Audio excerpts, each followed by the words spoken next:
spotykałem się w szkole, zwłaszcza wśród cywilnych wykładowców, starszych kolegów ze starszych lat, takie opowiadania, że kiedyś podchorążowie byli wykorzystani w 1968 roku. Byli wykorzystani przeciwko swoim kolegom na uczelniach. Władze uczelni zdawały sobie sprawę, że nie będzie to takie bardzo łatwe użyć nas przeciwko komuś. No i przejście przynajmniej ja to tak odbierałem, że przejście całkowicie pod MSW i pod szkolnictwo wojskowe, no może spowodować, że większą łatwość użycia nas na zasadzie rozkazu, prawda. Uczelnia sama podlegała w zasadzie taka dwoistość była prawna, bo pod względem naukowym pod Ministerstwo Szkolnictwa Wyższego, a liniowo pod MSW podlegała. Między innymi strajk się zaczął od tego, że była propozycja, aby szkołę podporządkować całkowicie pod MSW, czyli również pod szkolnictwo wojskowe.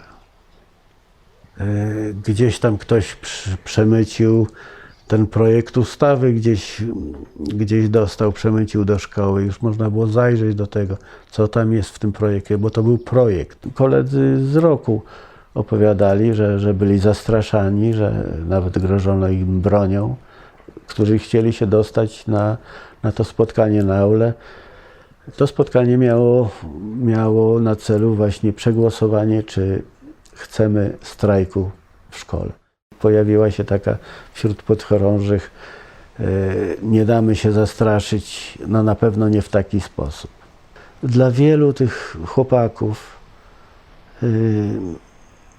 bycie w tej szkole, ukończenie tej szkoły to był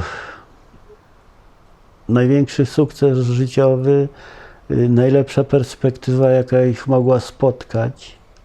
Przynajmniej tak uważali. Aula była pełna, czyli no, można się spodziewać, że większość studentów proklamowało rozpoczęcie strajku. Później odbyło się głosowanie nad składem komitetu strajkowego. Ta siła tego strajku polegała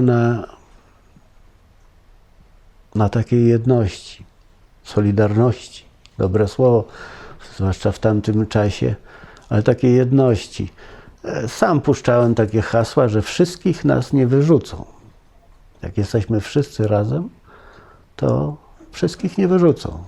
Nie dać się rozbić, nie dać się wyciągać pojedynczo ze strajku. To się zaczęło dziać później.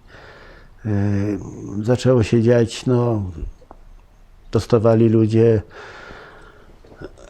telegramy na przykład, że umierający ojciec, przyjeżdżaj szybko. Jeden, drugi, trzeci. Zdaliśmy sobie sprawę, że statystycznie to nie można przyjąć, że akurat wszyscy ojcowie czy matki ciężko chorzy nagle i trzeba koniecznie jechać. Nie było to łatwo sprawdzić przecież. Najpierw kordon był przy samej kracie, przy samym ogrodzeniu. Później był przesunięty, żeby nie podawać. No to przerzucali też. To grzechem było nie wspomnieć o ludziach, mieszkańcach czy ulicy Potockiej, z Żoliborza, bo to nie tylko z Potockiej. Oczywiście nie mieliśmy jakichś tam dostaw jedzenia chociażby, bo to najprostszy sposób głodem ich wziąć. Nikt tego nie powiedział, ale jak nie ma dostaw, to nie ma co jeść, prawda? Kuchnia stoi. No i się okazało, że z zewnątrz zaczynają docierać produkty. Pierwsze wejście księdza Popiełuszki Może pierwsze to nie, ale drugie, bo on kilka razy był na strajku. I później był taki incydent, że no przez bramę, przez główne wejście nie mógł wejść i był wciągnięty przez okno z parteru, z taki wysoki parter. No i akurat ksiądz Jerzy z tym jego zdrowiem wiele nie ważył. Ogrodzenie, czy mur i wysoki parter, a kordon policji był trochę dalej. No i gdzieś tam było umówione, że on się przedrze, ktoś nam mu pomoże, on się przedrze, doleci, no ale to była chwila. Mieliśmy na to 3 sekundy najwyżej, zanim ci zomowcy dobiegli i go złapali. Gdy przyszedł do nas ksiądz Jerzy, to nie wiedzieliśmy, kto to jest, tak naprawdę. Tak naprawdę nie wiedzieliśmy, kto to jest ksiądz. I pierwsza msza, tych mszy było więcej. Nie jestem w stanie powiedzieć, czy to były 2 czy 3. Wydaje mi się, że na tej drugiej mszy były rozdawane takie kartki. Zresztą gdzieś tam na zdjęciach funkcjonuje, że podchorążowie w czasie mszy taką kartkę mają.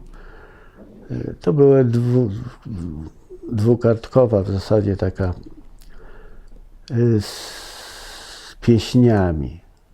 Na pewno była pieśń Konfederatów Barskich Słowackiego. I ona, ta pieśń właśnie utkwiła mi w pamięci, bo wiąże się z tym taki pewne zdarzenie, czego się bałem ja, a myślę, że sporo osób, że zaczną nas wyciągać pomału, pojedynczo i to hasło wszystkich nas nie wyrzucą. Jeśli będziemy się trzymać razem, to jesteśmy bezpieczniejsi raz, drugi raz. No taka jedność też broni nas przed jakimiś represjami późniejszymi, prawda? Póki jesteśmy wszyscy albo nikt.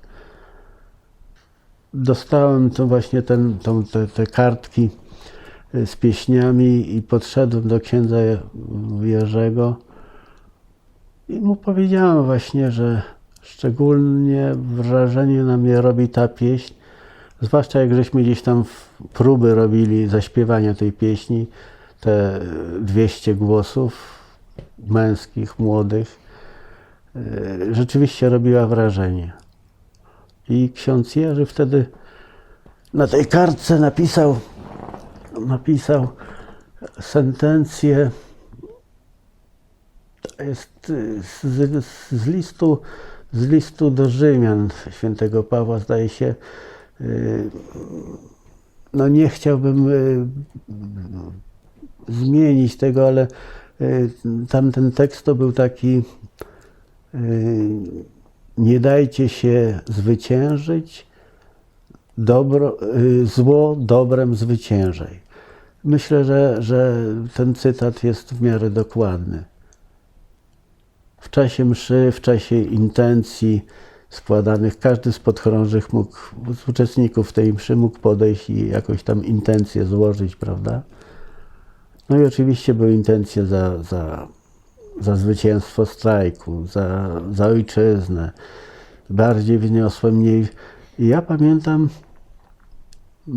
złożyłem intencję za tych, którzy odeszli ze strajku.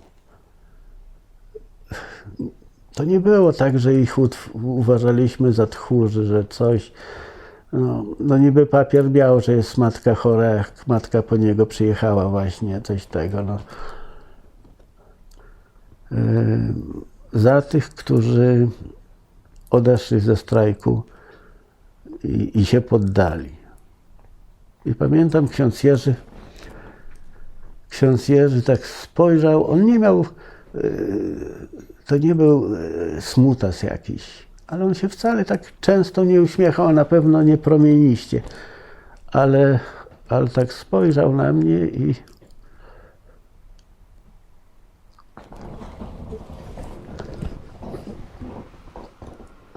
Myślę, że był zadowolony, że dobrze zrozumiałem to, co on napisał. Jak wróciłem na swoje miejsce, to zaraz śmieszne, ale miałem ochotę wstać i jeszcze jedną intencję za zomowców, którzy stoją, żeby aż dalej przesunąć, prawda, to, ale to ślad zostawiło we mnie.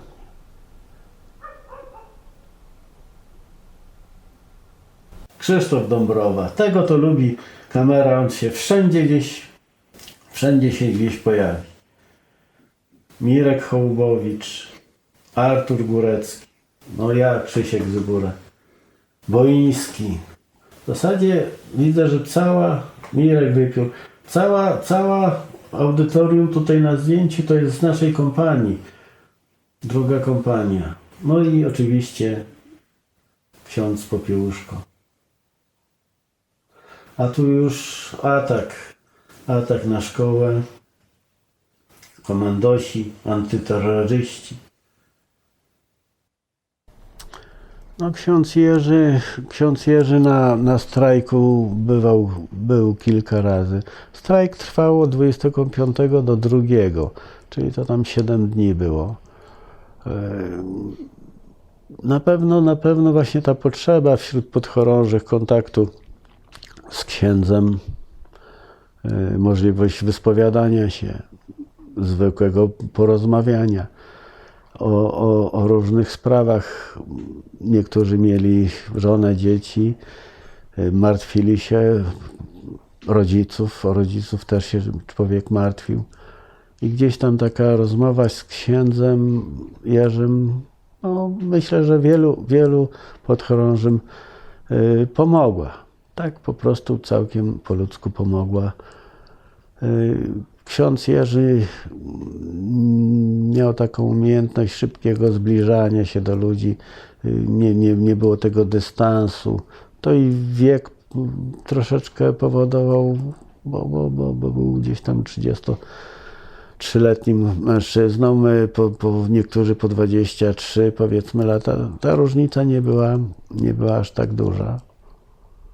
No i taka swoboda w rozmowie powodowało, że sporo podchorążych skorzystało właśnie i z rozmowy, i może i z rad, i takiego wspomożenia, bo to nie jest łatwe, jeśli się ma dzieci, żonę i naraża się, nie wie, co się dzieje tak naprawdę.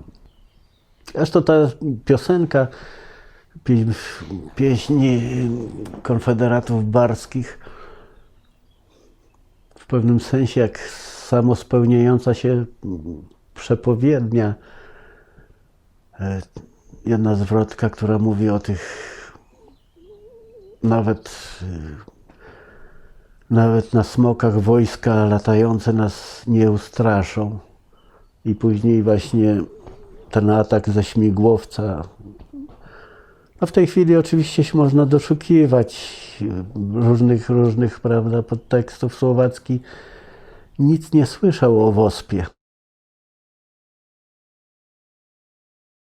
W zasadzie zaczęły się tworzyć szpalery. Jeden szpaler zomowców, który odgradzał nas od ulicy. No ale za tym szpalerem już się zaczęły pojawiać a to samochody jakieś bojowe, czy skoty, czy większa ilość wojska. I były jasne wytyczne komitetu strajkowego o tym, że jak mamy się zachować, czyli jak jest na przykład atak, wszyscy powinni jak najszybciej udać się na aulę. I tam wszyscy razem mamy. Nie wszystkim się udało dobiec na aulę. Niektórzy byli zatrzymani jeszcze gdzieś tam wcześniej. No, skończył się strajk wejściem sił, to znaczy sił MSW i wojska. z helikoptera na dach desant przeprowadzali, a oddziały te zwarte podjechały samochody bojowe, kładki jakieś przerzucili nad płotem, no i dostali się na zewnątrz. To pamiętam na pewno, że komitet strajkowy jasno i wyraźnie mówił, że nie będziemy się bronili. Do nas na aulę przyszedł pan Dziewulski. No, powiedział coś w takim stylu, że w związku z tym, że zachowaliśmy się odpowiedzialnie, to znaczy podchorążowie strajkujący odpowiedzialnie i nie było jakichś tam zajść, to zezwala, żeby się udać do swoich pokojów. No jakoś tam czwórkami chyba. Ja wracając właśnie poznałem jednego, to znaczy on mnie raczej poznał, ja też jednego właśnie z członków tej brygady Dziewulskiego, z którym ćwiczyłem na tej ścianie. I on mówi, no nie martw się, już żeśmy was oswobodzili. I to było taka kwintesencja tego, jak można zmanipulować przekaz, prawda? Oni całkiem normalnie szli nas uratować podchorążych, bo ekstrema Solidarności nas przetrzymywała tam siłą. No nawet ten pododdział to właśnie, no, nie martw się, już żeśmy was oswobodzili. Nie wiadomo co odpowiedzieć, wzruszyłem ramionami i poszedłem. No i strajk. Wejście od ulicy Potockiej. Rodzice już wtedy nie dopuszczali. To już było po zdobyciu. To zdjęcie już jest po zdobyciu, bo już są wewnątrz.